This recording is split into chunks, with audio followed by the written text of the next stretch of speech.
Good day, my fellow Filipinos. It's time to rethink our understanding of the extreme heat that grips our nation. While El Nino may play the role, human activities are exacerbating this environment crisis.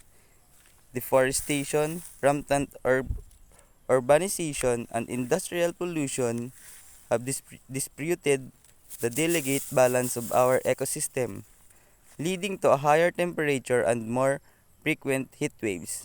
Our reliance on fossil fuels for energy and transportation further accelerates climate change, amplifying the intensity of the duration of the heat waves.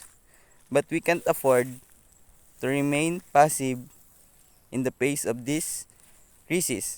It's time to take action.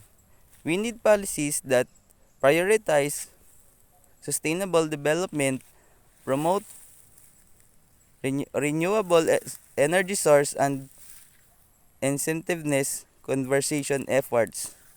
Let's empower communities to adapt to the changing climate and build resilience against extreme weather events.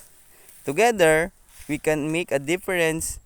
Let's demand action from our leaders, reduce our carbon footprint, and create a sustainable future for all. Join us in the fight against climate change.